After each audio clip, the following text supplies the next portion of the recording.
Well, from Wisconsin to the White House, Republican Party Chairman Reince Priebus will have a front row seat to history as President Trump's chief of staff. And joining us live right now from Trump Tower in New York City is the kid who grew up in Kenosha, Reince Priebus. Chairman Priebus, thank you very much for joining us.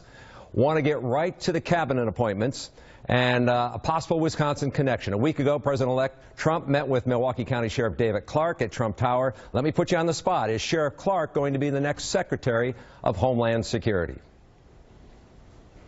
Well, we haven't decided that yet, Charles, and thank you for having me on. It's always an honor to be on TMJ and happy to be with you all. I think Sheriff Clark is extremely talented. We all know that in Milwaukee. He's a special guy and done an incredible job there, and he's definitely high on the list and someone that we definitely want to be involved in the administration at some level.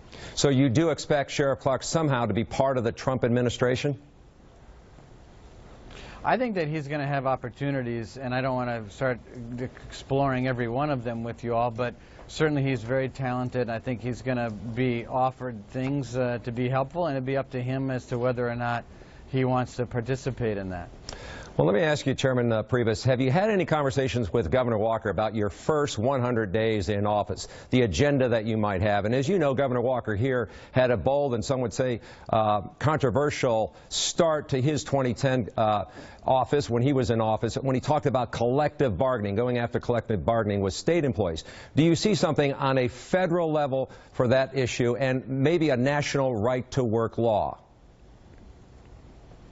Well, we'd love to have Scott's help at every level, and we do talk to Governor Walker quite often. I personally talk to Governor Walker all the time, and so you know that he's a close friend of mine, and besides him just being super talented and smart with government, he's also just a good friend, and so it's only a natural person for me to talk to, and fortunate to have great people in Wisconsin all over. I mean, it is we all need to know, I mean, Wisconsin is a special place politically.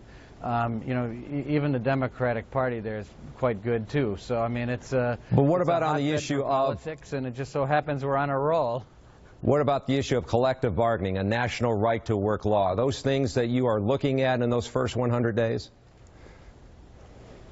You know, we haven't talked about that piece yet. I mean, right now we're looking at tax reform, making sure that we pay lower taxes, you keep more money, we expand the base, we have fair trade with China and Mexico, but also things like Obamacare. I mean, we all know that we need to get rid of it, but we also need to have something in its place. We don't want to leave anyone behind, and so those are the two main priorities, and then obviously getting our foothold across the world and globe and combating ISIS, and there's a lot of dangerous things out there. So those are the things we're talking about right now. As far as collective bargaining, right to work, I think those are things that we'll deal with down the road. As you know, this weekend, President-elect Trump said on Twitter there would be, quote, consequences and retribution to American businesses if they move jobs and build plants in other countries, possibly a stiff tax or a tariff on those products. I understand the goal here is to try to keep jobs in America, but why would Mr. Trump think that would be sound economic policy? Well, we have to take away incentives from companies that where they have an advantage to go overseas and ship jobs overseas. It doesn't mean we're punishing companies, but what it is saying, look, we're going to do things here in America so that you won't want to leave to go to China or Mexico. So in other words, number one, we need a fair and balanced trade. We don't need, you know, we can talk about free trade, but we need fair trade. We need to make sure that things are being, that the tax on imports is equal to the tax on exports. And so part of the problem is that we have all the punishment going out and none of the punishment coming in. Second thing is that we need to do is repatriation. We need to bring trillions of dollars that's sitting overseas back into America.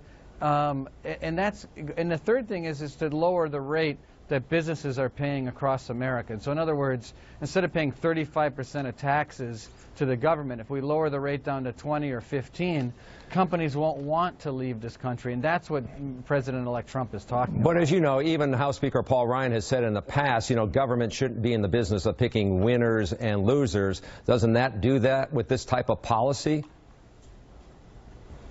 No, that's a different program, and what we're talking about here is fair trade. In other words, if we want to ship a tractor to China, we shouldn't allow them to tax that tractor at $100,000 or $1 million, and then we bring in that same tractor from China at no rate. I mean, why would a company, how can a company compete with that program? And that's what we're talking about. It's just fair trade with our friends overseas, and I think everyone can agree with that. We want to be the party for the American worker.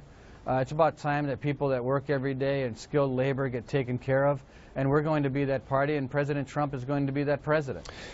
Give me a sense here in these final seconds what your #1 task will be as Chief of Staff in the White House in will it be trying to keep Donald Trump on task and perhaps off Twitter?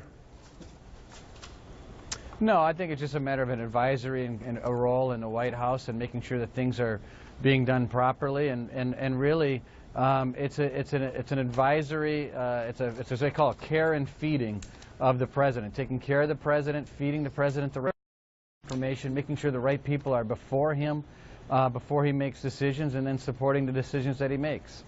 Chairman Priebus, thank you very much for making time for us. Thank you.